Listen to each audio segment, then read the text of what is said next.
আমাদের মাননীয় প্রধানমন্ত্রী সাম্প্রতিক সময়ে বলেছেন যে কারা মুসলমান কারা অমুসলমান কাফের এই ওহী এদেশের আলেমদের কাছে আসে নাই। মাননীয় প্রধানমন্ত্রী আপনাকে বলতে চাই, আপনার আব্বা মরহুম বঙ্গবন্ধু কাদিয়ানীদেরকে অমুসলিম হিসেবে ওআইসির সম্মেলনে, যেই সম্মেলনে কাফের ঘোষণা করেছে সেখানে তিনি দস্তখত করেছেন। সুতরাং বঙ্গবন্ধুর কন্যা হিসেবে আপনার কাছে আমাদের দাবি হলো, আপনার বাবার অনেক স্বপ্নকে আপনারা পূরণ করছেন, এই স্বপ্ন কাদিয়ানীরা কাফের এটা আপনাকে বাংলাদেশে বাস্তবায়ন করতে হবে। দ্বিতীয় নম্বর হলো,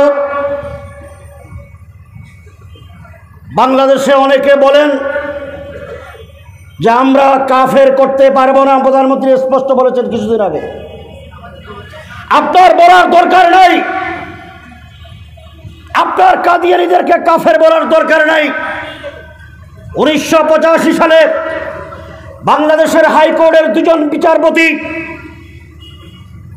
তাদের একটা বই ইসলামী নবুয়ত, এই বই সংক্রান্ত একটা রিটের কারণে দুজন বিচারপতি সুলতান আহমদ খান এবং বিচারপতি এম মাহমুদুর রহমান দুইজন এই বই বাজেয়াপ্ত করেছেন এবং কাদিয়ানীদেরকে অমুসলিম ঘোষণা করেছেন।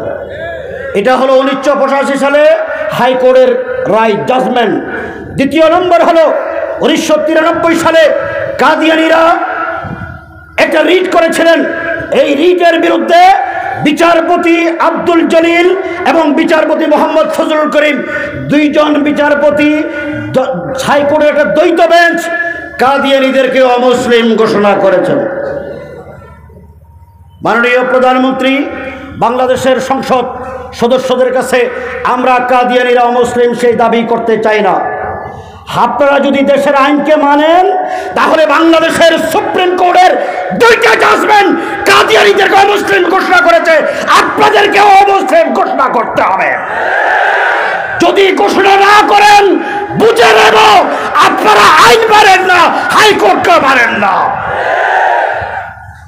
দ্বিতীয় নম্বর কথা হলো, যেহেতু আজান হয়ে গেছে, কাদিয়ানীরা মুসলমান না কাফের এই বিষয়ে আজ থেকে 75 বছর আগে এই উপমহাদেশের দার্শনিক আলেম হযরত খতিব আজম আল্লামা সিদ্দিক আহমদ রহমতুল্লাহ আলাইহির সাথে মোনাজারা হয়েছে চট্টগ্রামে। তাদের বড় পণ্ডিত এসেছিলেন। হযরত খতিব আজম রহমতুল্লাহ আলাইহি বলেন, কাদিয়ানী যে নবী প্রমাণ কি? কয় মা কানা মুহাম্মাদুন আবা আহাদিম মির রিজালিকুম ওয়ালাকিন রাসূলুল্লাহ ওয়া খাতামুন নবিয়্যিন।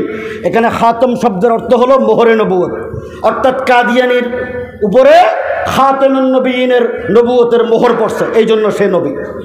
হযরত খতিব আজম সাহেব রহমতুল্লাহ আলাইহি বলেন, অনেক পণ্ডিত ছিলেন, বলেন যে কোরআন কি তোমার উপর নাজিল হয়েছে না আমার উপর নাজিল হয়েছে? কয় আমার উপরও হয় নাই, আপনার উপরও হয় নাই। তোমার যে নবী কাদিয়ানী গোলাম আহমদ তার উপরে নাজিল হয়েছে, ও তার উপরও হয় নাই। তো তুমি যে খাতম শব্দের অর্থ মোহর এটা পাইলা কোথায়? কয় এটা ডিকশনারিতে আছে। কয় ডিকশনারি কি ওহী না মানুষের লেখা? কয় মানুষের লেখা।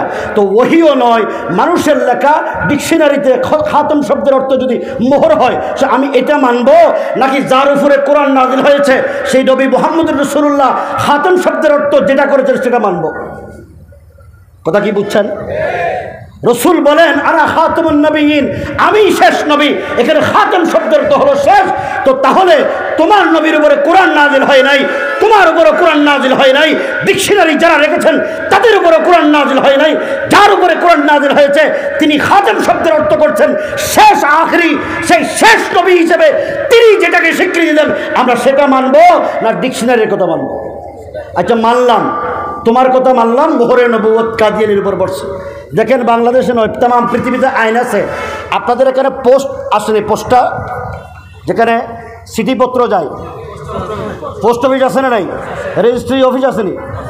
যদি মোহর পড়ে, আপনাদের এখানে দলিল হয়নি, জমি রেজিস্ট্রি হয়নি, জমি রেজিস্ট্রি হওয়ার পরে সাব রেজিস্ট্রার যদি জমির উপরে সিল মারে, মোহর মারে, এরপরে দলিলে আর কিছু লেখা ঠিক না বেঠিক? তো রাসূলুল্লাহ সাল্লাল্লাহু আলাইহি ওয়াসাল্লামের উপরে তোমার কথা অনুযায়ী আল্লাহ পাক নবুয়তের মোহর মেরে নবীকে শ্রেষ্ঠ নবী হিসেবে স্বীকৃতি দিয়েছেন। মোহর মারার পরে আল্লাহ রাব্বুল আলামিনের খাতম খতমে নবুয়তের মোহর পড়ার পরে তোমার এখানে আর নবী দাবি করার কোনো সুযোগ নেই, ঠিক না বেঠিক? এটা তোমার কথা দিয়ে তোমাকে দলিল। এরপরে হযরত খতিব আজম সাহেব রহমতুল্লাহ আলাইহি বলেন, গোলাম আহমদ যে কাদিয়ানী নয়, এটা কোরআন শরীফে আছে। কোথায় আছে? সূরা বাকারার 4 নম্বর আয়াত, আল্লাযীনা ইউমিনুনা বিমা উনজিলা ইলাইকা ওয়া মা উনজিলা মিন ক্বাবলিক। আল্লাহ তাআলা যদি এখানে ওয়া মা উনজিলা মিন বাদিক বলতো, তো আমরা বুঝে নিতাম গোলাম আহমদ কাদিয়ানীও নবী হতে পারে। যেহেতু আল্লাহ পাক এখানে মিন ক্বাবলিক বলছেন, মিন বাদিক বলেন নাই, অতএব গোলাম আহমদ কাদিয়ানী নবী হওয়ার জন্য সুযোগ কথা কন না, সুযোগ আছে। গোলাম আহমদ কাদিয়ানী নবী কেমন নবী? সে মোহাম্মদী বেগম নামে তার চাচাতো বোনের প্রেমে পড়ছিল। প্রেমে পড়ার পরে মোহাম্মদী বেগমের বাপের কাছে প্রস্তাব পাঠাইছে, এর বিয়ে দাও। বাপ বলে, তোর মতো হারামজাদারে আমি বিয়ে দিতাম না। কয় না, বিয়ের দিয়ে দাও আর না দাও, বিয়ে কিন্তু লোহে মাহফুজে আল্লাহ আমারে ফরাই দিছেন। গোলাম আহমদ কাদিয়ানীর চাচা মোহাম্মদী বেগমের বাপ বলে, আল্লাহ যদি বিয়ে পড়াইও দে, তোমার মতো হবিসরে আমি আমার মেয়ে দেব না। যদি মেয়ে না দাও, 2.5 বছরের মাথায় মেয়ের স্বামী মারা যাবে, এরপরে আমি হযরত খদিজার মতো মোহাম্মদী বেগমকে বিয়ে করবো, আমার আগদে আসবে। গোলাম আহমদ কাদিয়ানীর চাচা মোহাম্মদী বেগমের বাপ ইচ্ছা করলেন, আমি যদি মরেও যাই, আমার মেয়েকে যদি মেরেও ফেলতে হয়, তাকে বিয়ে দেব না। বিয়ে দেয় নাই। তার ভবিষ্যৎবাণী অনুযায়ী সে মোহাম্মদী বেগমের স্বামী গোলাম আহমদ কাদিয়ানী আরও 30 বছর পরে মারা গেছেন, মোহাম্মদ বেগমের স্বামী মারা যায়নি। সত্য না মিথ্যা? তার ভবিষ্যৎবাণী ঠিক হইল না বেঠিক? গোলাম আহমদ কাদিয়ানী কেমন নবী? তার কিতাবের মধ্যে আসছে, আমার কাছে রুহানি খাজাইন আছে। সে ডাইন পায়ের জুতা বাম পায়ে পড়তো, বাম পায়ের জুতা ডাইন পায়ে পড়তো। সে বেশি মিঠাই খাইতো, গুড়। আপনাদের এলাকায় কি বলে? গুড়। এই গুড় যখন খাইতো, তখন সে বেশি পেশাব করতো। এক ফকটে ডিলে রাখতো, আরেক ফকটে গুড় রাখতো। মাঝে মাঝে গুড় মনে করে ডিলে খাই ফেলত। এটা কিতাবে আছে। এরপরে গোলাম আহমদ কাদিয়ানীরে কেন বানাইলেন? একটা সূক্ষ্ম কথা হযরত শেখুল হিন্দ রহমতুল্লাহ আলাইহি বলেছেন, ব্রিটিশরা যখন এই দেশে ক্ষমতায় আসলেন, ক্ষমতাকে পাকাভুক্ত করার জন্য এই দেশের মুসলমান উলামায়ে কেরামের মধ্যে বিভক্তি কিভাবে তৈরি করবে সেই ষড়যন্ত্র করলেন। বিভক্তি তৈরির পিছনে এক দলকে বানাইলেন আহলে হাদিস, আরেক দলকে বানাইলেন বেরলভী, আরেক দলকে বানাইলেন কাদিয়ানী। কেন? ইংরেজদের বিরুদ্ধে তখন জেহাদের আগুন ধাউ ধাউ করে জ্বলে। তখন এই আহলে হাদিসের ইমাম মুহাম্মদ হোসেন বাটালভী কিতাব লিখলেন আল ইকতিসাদ ফি মাসাইলিল জিহাদ। এই কিতাবের মধ্যে লিখেছেন ইংরেজদের বিরুদ্ধে জিহাদ করা হারাম। এরপরে আহমদ রেজা খান বেরলভী একটা কিতাব লিখলেন এলাম বিআন্না হিন্দুস্তান দারুল ইসলাম। এখানেও লিখলেন ইংরেজদের বিরুদ্ধে জিহাদ করা হারাম। গোলাম আহমদ কাদিয়ানী লিখলেন ছোড় দো এই দোস্তো জিহাদ কা খেয়াল, ইসলাম মে হারাম হয় জঙ্গ কিতাল। ইসলামের একটা পবিত্র বিধান হলো জিহাদ। এই জিহাদকে অস্বীকার করে এদেশের মুসলমানদেরকে বেঈমান বানানোর জন্য মির্জা গোলাম কাদিয়ানীকে মাঠে নামানো হয়েছে। ঠিক আছে ঠিক? আজকে গোলাম আহমদ কাদিয়ানীর দালালরা এই দেশে ইংরেজদের প্রেতাত্মাদের পক্ষে অবস্থান নেয়। ইসলামের পবিত্র বিধান জিহাদের পক্ষে যখন কথা বলা হয়, তাদেরকে জঙ্গি আর সন্ত্রাসী হিসেবে আখ্যায়িত করে জেলে দেয়। ঠিক না বেঠিক? শেষ কথা বলতে চাই, উলামায়ে কেরাম এখানে আছেন। এই খতমে নবুয়তের আলমবরদার ছিলেন আল্লামা আনোয়ার শাহ কাশ্মীরি রহমতুল্লাহি আলাইহি। আনোয়ার শাহ কাশ্মীরি রহমতুল্লাহি আলাইহি বলেন, আমি লিখে নিয়ে এসেছি, নামাজের সময় যেতে আছে 8:08টায় জমা, 2 মিনিট না, 2 মিনিট নেই, শেষ। ওয়া আখির দাওয়ানা আলহামদুলিল্লাহি রাব্বিল আলামিন।